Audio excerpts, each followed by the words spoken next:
et merci d'être là. Si vous êtes là, c'est que le sujet vous intéresse. Et bien sûr, vous savez de quoi il s'agit. Il s'agit des pesticides et j'en connais plusieurs dans la salle qui sont très sensibles à ce sujet-là. Et le film va nous donner à la fin l'occasion d'en parler. On souhaiterait que le débat de la fin soit plutôt orienté questions-réponses, salle sachant. Parce que moi je ne sais pas grand-chose, mais mes amis présents là sont plutôt calés sur la question. Et donc je vous présente les sachants qui sont là. Monsieur Dominique Massé, sur la marche 1 du podium, qui est cofondateur de... Non, dis-moi là pourquoi on est là ici. Secret toxique. De Secret toxique. Et vous verrez, au long du film et dans les explications à la fin, que Secret toxique, cette campagne que nous menons, est la suite naturelle de campagne glyphosate, où j'ai eu l'occasion là aussi de voir pas mal de personnes qui sont ici, toujours intéressées par les pesticides. Monsieur Dominique Massé, donc cofondateur de Secret toxique. Et de campagne glyphosate. Et de campagne glyphosate. À côté, monsieur Bernard Guigne, qui est là en qualité de témoin, mais c'est un témoin sachant lui aussi. Agriculteur, il a été reconnu victime des pesticides. Et il vous racontera peut-être ce qui lui est arrivé, ce qu'il en pense et ce qu'il pense en faire. Voilà. Nous avons d'autres sachants dans la salle qui pourront intervenir quand ils le souhaiteront. Il s'agit du docteur Lagasse et du docteur Donadio qui ont des points de vue médicaux et qui peuvent parler de l'impact des toxiques sur les personnes humaines que nous sommes, et rien ne nous prédispose à être des victimes tous. Il va falloir un moment peut-être réagir. Ça pourrait, je propose ça comme conclusion tout à la fin du débat. Et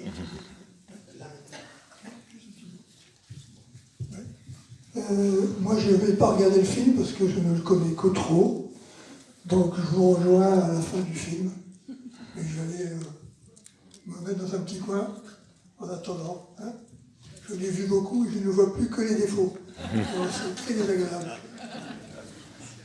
La première qualité de Dominique, c'est la discrétion. Avant le film, à la demande instante de Philippe, il y a un tout petit clip que je trouve magnifique, une petite chanson.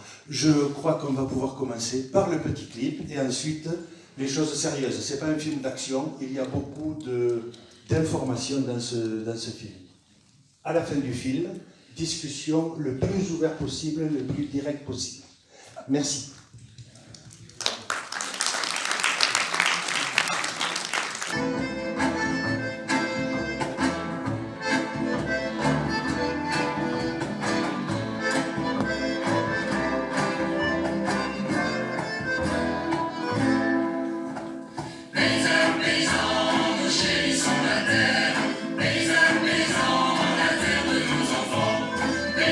Paysan, plus question de terre, paysan.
Je suis rentrée en France après 17 ans, après avoir vécu 17 ans en Guyane. Mais j'ai réalisé en fait beaucoup plus fortement la crise climatique, la crise de la biodiversité. Quand je suis rentrée, il n'y avait plus rien. 9. L'abeille de France, bulletin mensuel édité par le Syndicat national de l'apiculture, alerte ses lecteurs sur le grave problème des insecticides. Ce que je comprends, c'est que la façon d'appliquer l'article 4.5, mis à juste titre en avant par Axel Philopson, n'est pas de tester au moins une formulation elle-même pour les effets à long terme, mais de modéliser en fait les effets. Ses objectifs. Tout d'abord, une plainte a été déposée par 19 organisations. On porte plainte contre X pour mise en danger de la vie d'autrui, atteinte à l'environnement, fraude à l'étiquetage et fraude supposée à la déclaration. On ne sait pas, on n'accuse pas. On se dit, il y a un problème. Il faut que le parquet enquête pour nous dire où sont les responsabilités. Est-ce que la responsabilité vient du pétitionnaire, c'est-à-dire de l'industriel? Est-ce qu'elle vient de manquement de l'agence européenne? Est-ce qu'elle vient de manquement de l'agence française? Enfin, il y a un problème. C'est à un moment donné, on a ces produits qui arrivent. Dedans, il y a des saloperies qui ne devraient même pas exister dans ce type de produit. Quand on nous vend un produit à base d'acide acétique, alors c'est pas vraiment du vinaigre, puisqu'il est synthétisé industriellement, il va y avoir que de l'acide acétique, pas autre chose. Qui avait permis que la Cour de justice de l'Union européenne se prononce sur le cas des faucheurs volontaires, poursuivis pour avoir peinturluré des bidons d'herbicides dans les jardineries. Le procès a donc été repris, puisque le tribunal avait les éléments nécessaires pour continuer à nous poursuivre sur destruction du bien d'autrui en Réunion. Ça s'est passé en mars 2021, tout récemment. Et là, nous avons eu une nouvelle surprise. Nous avons été relaxés. Bon, ça peut arriver. Mais c'est surtout les motifs de la relaxe. C'était en invoquant l'état de nécessité. L'alerte sur les dangerosités des pesticides, sur les évaluations qui sont insuffisantes, c'est écrit en toutes lettres, sur le fait qu'ils sont mal évalués, pas assez évalués, fait que votre action a été légitime et en cela, elle était nécessaire. Ont répondu présent en France et en Europe et apportent leur soutien à Secret Toxique depuis ses débuts. Derrière les chiffres et les études sur la toxicité des pesticides, derrière la description scientifique des maladies qu'ils provoquent, il y a des personnes, des familles, des vies qui peuvent être brisées à cause de l'exposition à ces produits. Et en première ligne, il y a les agriculteurs et les agricultrices. Pour moi, le paysan... Engagés de différentes manières dans la campagne Secret Toxique. Vous pouvez vous enregistrer comme soutien sur notre site web. Vous pouvez faire un don pour financer la campagne. Vous pouvez aussi rejoindre l'une des associations de la coalition et militer pour une sortie des pesticides. Tout le monde peut s'y retrouver. Ces organisations militent chacune à leur manière et des groupes sont présents dans tous les départements de France. Face à la désinformation orchestrée par les stratégies de communication de l'industrie agrochimique, notre force, c'est l'information accessible au plus grand nombre. Alors, informez vos proches de la réalité sur l'absence d'évaluation scientifique réelle de la toxicité des pesticides. Montrez ce film à vos proches. Organisez des projections débat. Exposons à la vue de toutes et tous l'absurdité d'un système agricole qui nous empoisonne, qui empoisonne la nature, alors qu'il n'a jamais été aussi urgent qu'aujourd'hui de faire autrement, ensemble.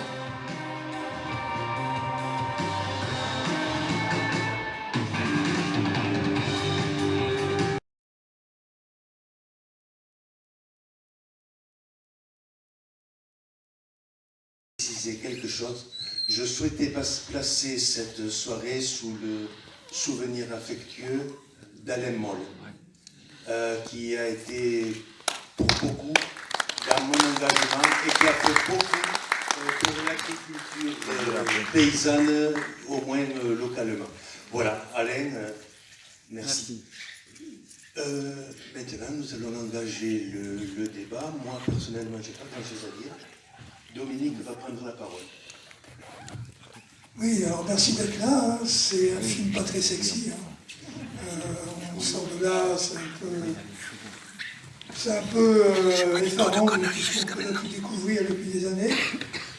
On le savait, ça fait des des années qu'on sait qu'il y a des vrais problèmes dans les méthodes d'évaluation. Le tout maintenant, c'était de trouver les preuves. Hein. Donc, ce film a été tourné il y a plus d'1 an et demi à peu près. Il y a plein de choses qui sont passées depuis.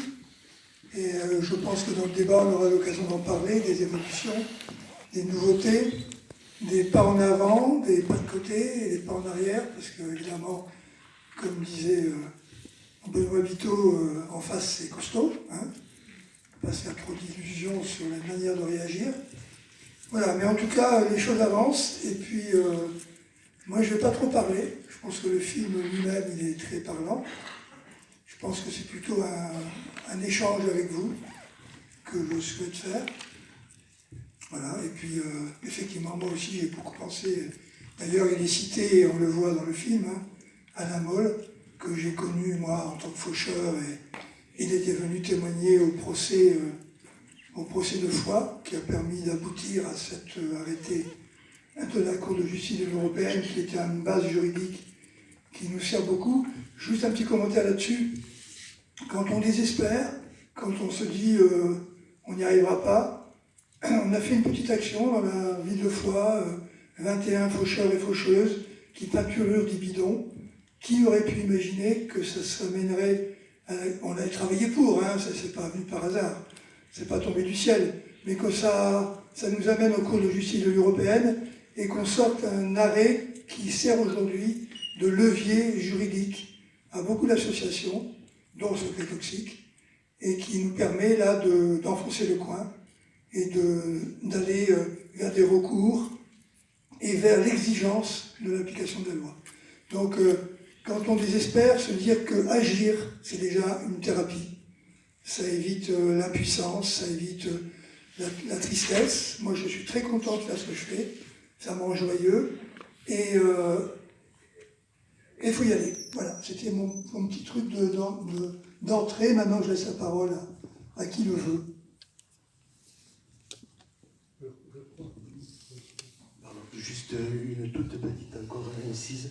Nous n'avons pas beaucoup de frais, nous ne dépensons pas beaucoup, mais nous en avons quelques-uns. Alors en partant, si vous voyez cette boîte, n'oubliez pas votre bol, merci. Merci. Moi, je ne vais pas faire un commentaire sur le film, on va peut-être en cours de soirée, mais surtout, je voudrais rappeler l'histoire du DDT, parce qu'il est symptomatique que le DDT, ça a été une histoire politique. En 2 mots, découvert en 1871 par un chimiste suisse oublié. Et il revient en 1940 et le sort de placard et il sauve beaucoup de prisonniers politiques et des camps en combattant le typhus. Donc un merveilleux livre, Primo Levi, qui relate ce fait. Et en 60, elle est citée en premier, Rachel Carson, met en évidence le rôle du DDT dans la disparition des aigles, qui est l'œuf est fragilisé par le DDT. Et le président Kennedy, en 1963, a le rapport qui menace l'emblème des États-Unis, l'aigle, et il suspend le DDT qui suivra en 1972, et nous, rien en 82-83. Donc il ne faut jamais désespérer, vous avez bien raison, mais encore aujourd'hui, dans le Rhône, des milliers et des milliers de tonnes de DDT sont véhiculées. Ça veut dire quoi? Ça veut dire qu'un produit toxique, parce qu'on a les effets, on a les causes, on parlera après des conséquences qui sont aussi graves, si ce n'est plus grave, puisqu'elles sont cachées encore, ces causes. Eh bien, mais on voit très bien que ces produits, ils agissent de façon infinitésimale, de façon très sournoise.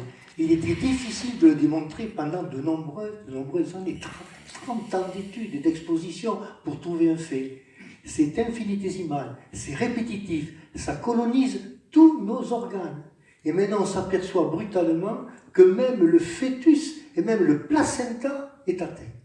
Donc, c'est dire que ces produits, à des doses infinitésimales, journalières, donc répétitives, sont extrêmement dangereux. Et ce n'est pas nous, on est passé, et c'est les générations futures et nos enfants. C'est à nous de faire la preuve de la toxicité. C'est à nous, victimes, parce qu'on est tous, je ne veux pas dire, mais on est tous des victimes. La campagne qu'il faut, elle est montrée à quel point tout le monde avait des pesticides dans ses urines. Donc c'est aux victimes à faire la preuve de la relation avec les pesticides. C'est toujours à nous de démontrer qu'on est atteint, et là je passerai la parole à Bernard, qui est une victime des pesticides, mais qui est en cours de reconnaissance, enfin reconnu, mais pas encore en cours de résolution. Et voilà, il a fallu et on pense, moi j'ai une pensée émue aussi pour Paul François, hein, qui après des années de lutte, on lui a gracieusement donné 13 000 euros de dommages et intérêts pour une vie gâchée, pour une vie perdue, et en plus il se fait agresser et attaquer chez lui. Voilà, c'est toujours extraordinaire de voir que les victimes sont toujours maltraitées et c'est elles qui doivent faire le travail. Je te laisse la parole. Merci. Donc oui, moi je suis aussi une victime, puisque j'ai été atteint d'un cancer de la prostate, opéré en 2019, donc je vais un petit peu vous raconter de manière rapide mon histoire. Je m'appelle donc Guigne Bernard, je suis un ancien arboriculteur, 28 ans d'activité dans la production.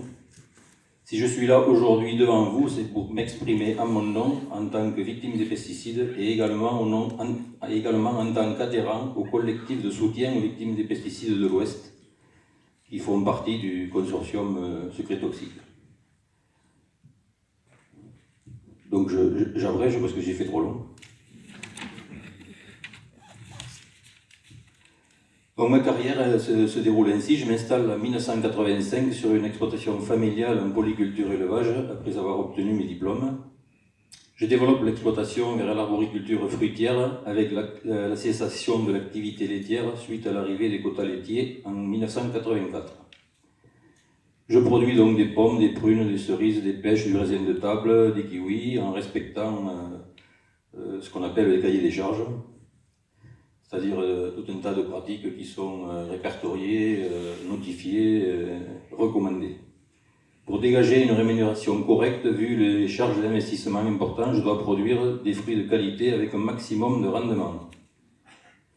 Pour y parvenir, j'ai à ma disposition des itinéraires culturaux qui détaillent toutes les interventions aux différents stades de développement des végétaux. Beaucoup de ces interventions à l'époque étaient systématiques et ne tenaient donc pas compte des conditions météo réelles de l'année.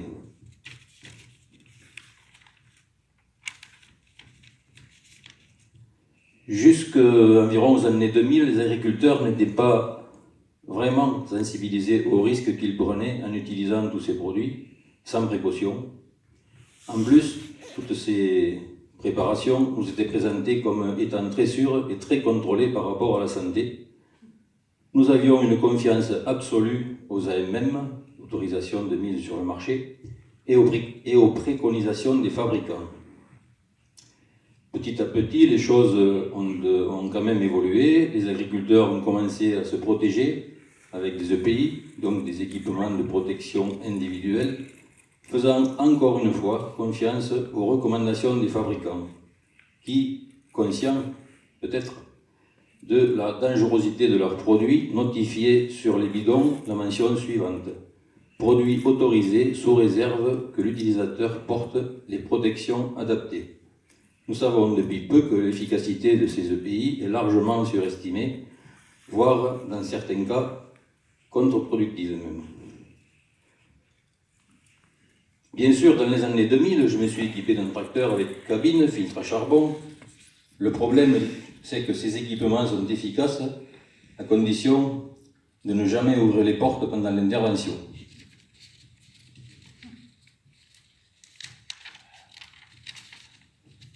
Ça va, c'est pas trop long? Il a raccourci.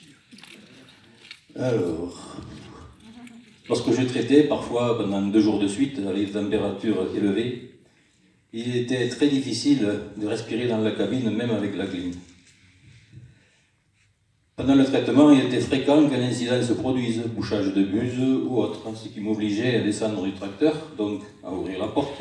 Résultat, les embruns s'introduisaient dans la cabine, puisque lorsqu'on traite sans vent et sous le filet par grêle, cela provoque un brouillard épais, donc l'efficacité de la cabine est extrêmement limitée. Pour moi, c'était clair, ma maladie Elle n'était pas liée à mon hérédité, puisque, a priori, dans des cas comme ça, de cancer ou autre, l'hérédité n'est pas un facteur aggravant. Ma fierté d'arboriculteur en a pris un sacré coup, mais j'ai décidé de me battre contre la maladie et de prouver, du moins d'essayer de prouver qu'elle était bien professionnelle. Sauf, tu me contrediras si je dis une bêtise. Nous avons fait la preuve que lorsqu'on habite jusqu'à 200 mètres d'une exploitation, on a 3 fois plus de chances, si mes souvenirs sont exacts. Non, on a pris 2 communes, une commune au nord de Montauban et au sud de Montauban, où il y avait surtout une monoculture, car le problème c'est la monoculture, maintenant qui détruit complètement l'écologie agricole. Et surtout, on ne s'est pas intéressé aux agriculteurs, parce que dans le fond, il y a peu d'agriculteurs dans nos communes. Maintenant, on s'est intéressé aux riverains. Et ces riverains, ils devaient être un peu plus de 3 ans, et on a fait une antériorité de 10 ans. Et sur ces 10 ans, on les a interrogés, 1100 exactement, il fallait 1000 personnes, et on a démontré que sur 10 ans, et j'ai bien posé le thème parce qu'on est dans un petit procès là-dessus, que sur 10 ans, 33% des riverains qui ont habité depuis plus de 3 ans au contact de ces zones, 50 mètres à 200 mètres, mais en fait c'est un peu restrictif, ils avaient 33% de malchance d'avoir possiblement une affection directement ou indirectement liée aux pesticides. 4 pathologies, les cancers. Alors, on n'a pas utilisé les cancers habituels, on n'a pas interrogé. C'est-à-dire le sein et la prostate. Ça a un peu augmenté, mais ce n'était pas... Surtout des cancers émergents qui revenaient. L'ovaire, le rein. Dans une commune, il y a 9 cancers du rein. En 10 ans, un médecin, il en voit 2 dans sa vie. On a ensuite vu, on a isolé dans les cancers les hémopathies malignes, les leucémies, les lymphomes. Et on en a trouvé 9 leucémies. Un médecin, il n'en a même pas un dans sa carrière. Il est assez homogène sur les 2 villages. Ensuite, les maladies neurologiques, avec aux 2 extrêmes de la vie, l'Alzheimer et l'autisme chez l'enfant. Ensuite, on avait les maladies endocriniennes, qui étaient représentées par la thyroïde, mais surtout les perturbateurs endocriniens chez les enfants. Puberté précoce chez les jeunes filles, malformation génitale chez les enfants. Et puis ensuite, d'autres maladies, comme des maladies auto-immunes, comme des maladies vasculaires. Et donc, de plus en plus, on voit apparaître des infarctus brutaux chez les agriculteurs, et je suis persuadé que c'est en rapport avec les pesticides.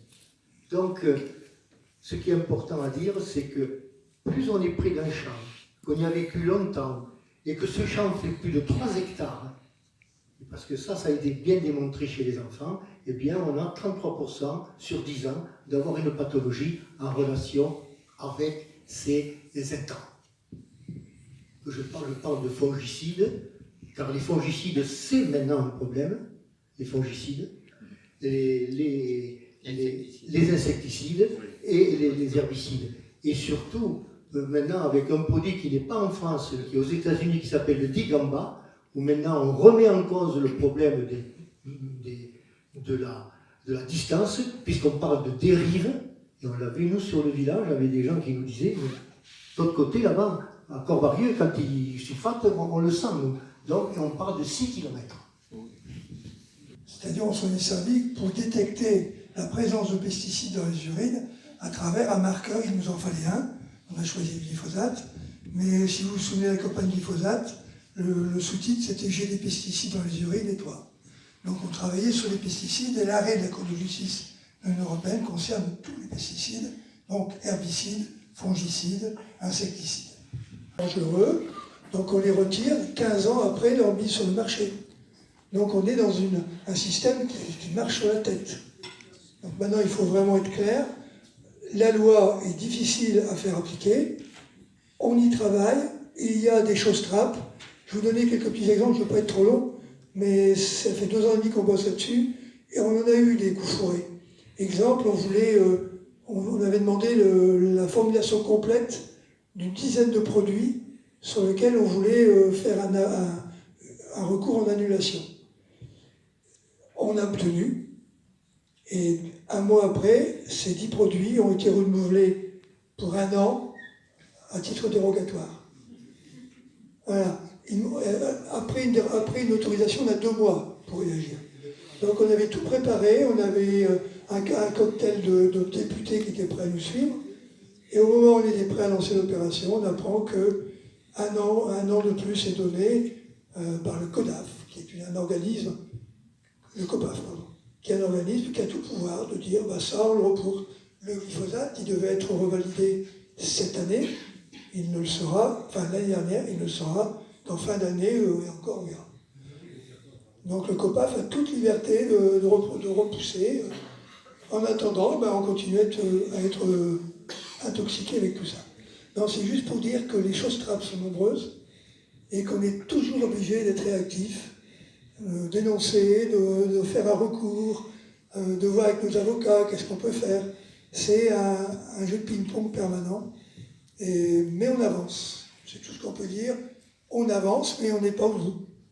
Au formulant et ses impuretés, il y a des tas de produits qui sont issus, entre guillemets, comme vous l'avez nommé, des fonds de cuve de toute l'activité de raffinage pétrolier.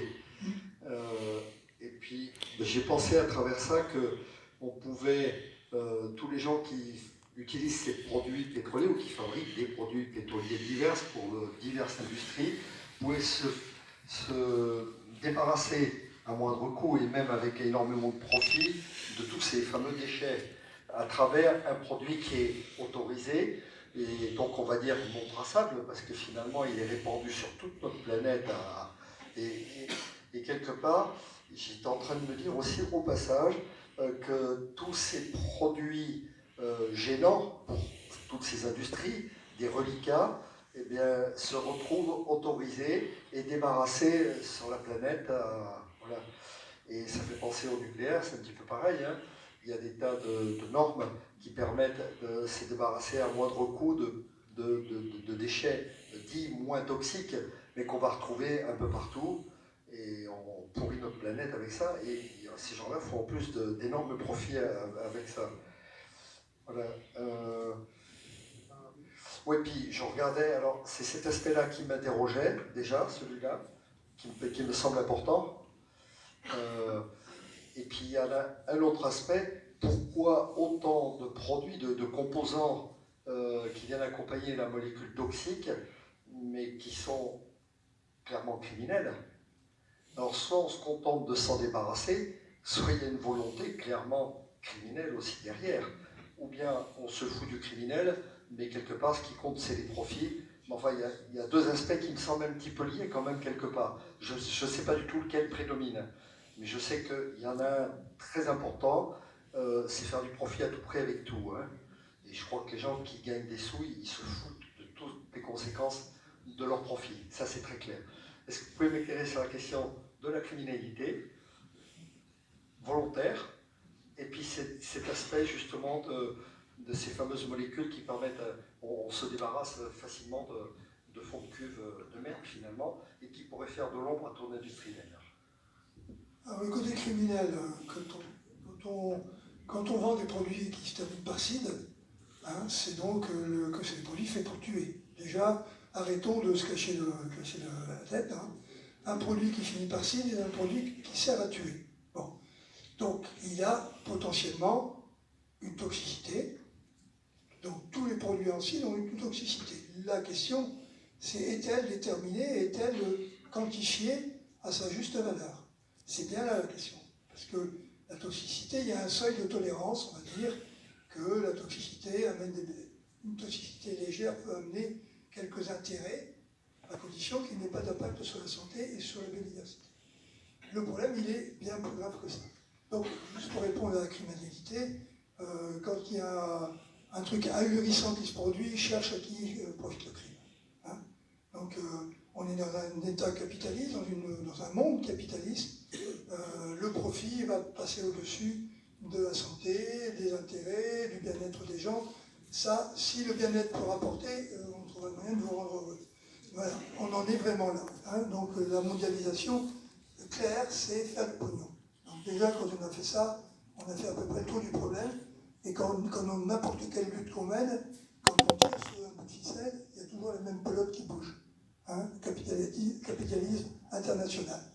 Bon, je ne vais pas m'étendre sur le sujet, c'est à peu près clair, je pense, pour beaucoup.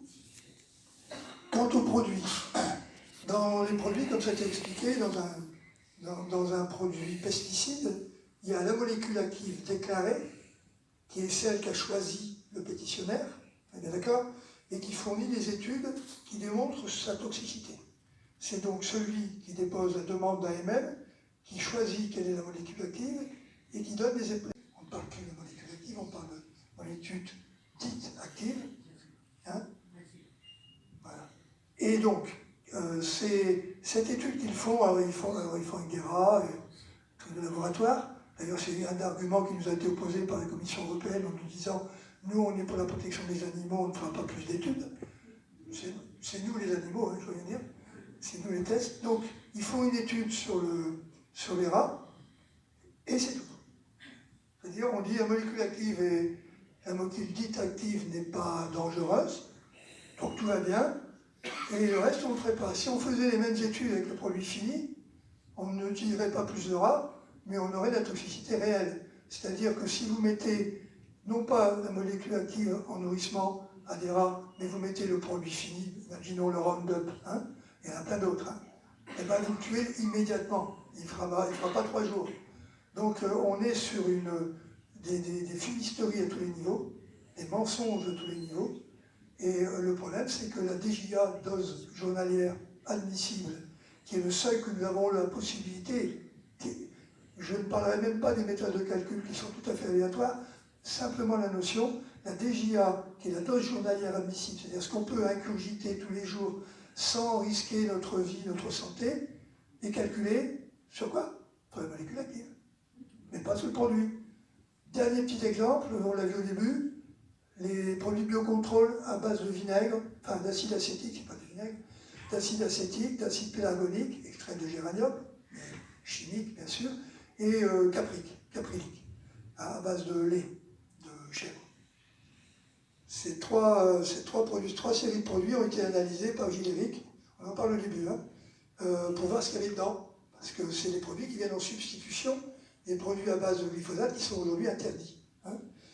Et bien on retrouve exactement tous les mêmes produits, les HAP, les hydrocarbures aromatiques polycycliques, ces déchets hautement toxiques de l'industrie pétrolière. On y retrouve les métaux lourds, arsenic, plomb, titane, enfin, le même cocktail que dans les produits à base de Roundup ou à base de n'importe quel produit actuellement. On trouve exactement les mêmes compositions, il n'y a que la molécule active qui change. Pourquoi? Parce que le but c'est de montrer une molécule qui peut passer. Voilà. Et puis alors, depuis 2 ans et demi, je peux vous dire que les truandages, on en trouve à tous les étages. Dans la loi, dans les applications, dans la réglementation technique, les applications techniques et réglementaires, on trouve des fumisteries et des mensonges à tous les niveaux. C'est ahurissant.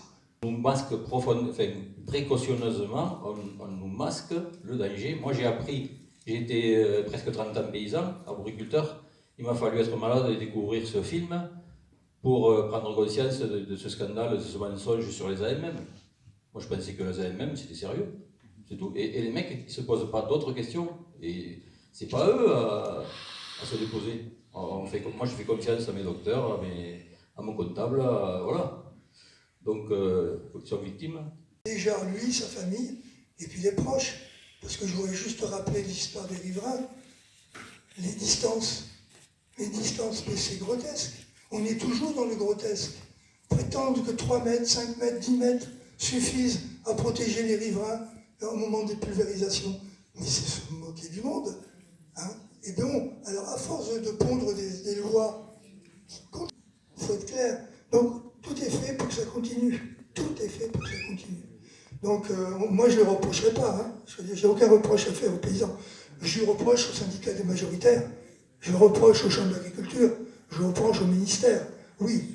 Et aux fabricants de pesticides qui racontent des conneries en disant que c'est pas dangereux. Et qu'on sort, qu'on peut faire passer n'importe quoi. Et aussi regarder ce que signent vos députés.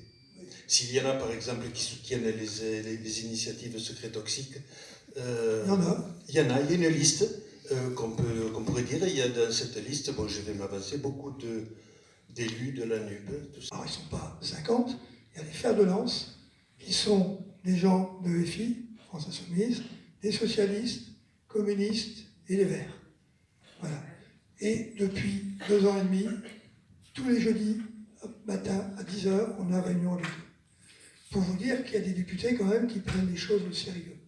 Et que dire tous pourris, moi je ne suis pas d'accord.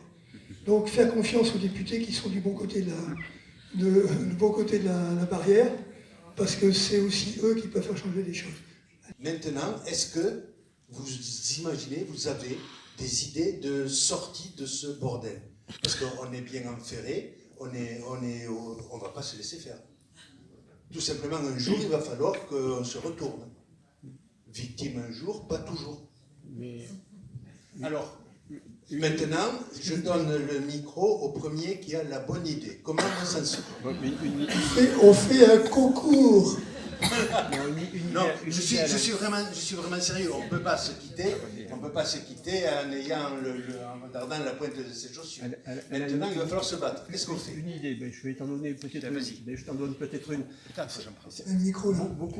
Beaucoup de pédagogie, parler, encore, toujours parler, revenir dessus, et surtout parler à nos enfants et à nos petits-enfants.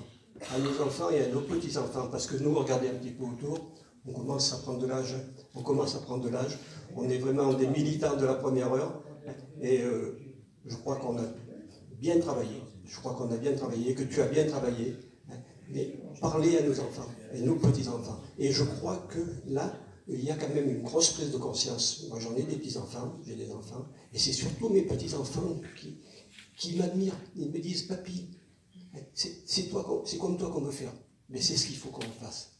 C'est toi qu'on a vu à la télé couper le maïs, papy. Non, on m'a pas vu à la télé. Non, on cherche des idées, vraiment, il faut absolument il faut sortir avec la banane d'ici ce soir, pour l'instant, on est trop triste. Allez, 2 idées. Ça monte. Que je prône depuis longtemps, même si je suis un marxiste confirmé, c'est bien sûr de faire une importante réforme agraire. On sait que et la deuxième idée, c'est réinstituer la polyculture, et la polyculture familiale. Ça, c'est le plus important. Ce qui nous détruit les terrains, ce qui détruit notre environnement, c'est la monoculture. On l'a vu avec la vigne. Par exemple, à Gaillac. Gaillac, il n'y a plus de vin. Il y avait 32 000 hectares, il n'y en a plus que 6 000. Et qu'est-ce qu'ils font maintenant, les paysans? Soit ils sont partis, soit ils font de la polyculture. Ça sera pareil pour le Frontonnais, pareil pour Buzet, et surtout pareil pour le Bordelais. Ou ils vendent pour faire des autoroutes. Et des LGV. Non, alors donc, s'il faut changer la politique agraire, il y a certainement, encore une fois, un moyen par le bulletin de vote, non? Je ne sais pas moi, je dis ça, je dis rien. Mais je suis monomaniaque. On a vu Alain Moll tout à l'heure dans le film, et Alain avait l'habitude de dire, entre autres, que effectivement, ce que l'on consommait, c'était tout à fait politique aussi. Oui, son bulletin, je répète ce que tu veux. Son bulletin de vote, le bulletin de vote, c'est le caddie. Alors, bon, justement, j'allais dire, essayons de ne pas aller dans les grandes surfaces. Bon, je ne suis pas plus vertueuse que qui que ce soit, j'y vais de temps en temps, mais moi, je fais partie d'une AMAP. Donc, je voudrais le dire au public qui est ici ce soir, des associations pour le maintien de l'agriculture paysanne, eh bien, c'est le lieu où vous pouvez à la fois vous procurer des produits de qualité. En l'occurrence, c'est la MAP dont je fais partie, s'appelle Montobio. Ce sont des produits bio, que ce soit du pain, que ce soit les œufs, les légumes, et puis le fromage. Tous des produits évidemment produits ici, sur notre terroir, dans le Tarn-et-Garonne. Et ce sont des produits qui sont produits par des petits producteurs. Ce sont des producteurs qui, sans nos achats réguliers, ont du mal à vivre. Donc Voilà, là on fait un véritable geste politique de consommation. Si ça vous intéresse, je vous invite à venir me voir et je vous donnerai les coordonnées de Montaubion. En tout cas, merci d'être venu. En tout cas, merci pour votre sourire, présence et on sent que tous ensemble, on va y arriver, c'est obligé. Parce qu'on ne va pas rester comme des couillons comme ça. On va y arriver. On les aura. J'en suis sûr.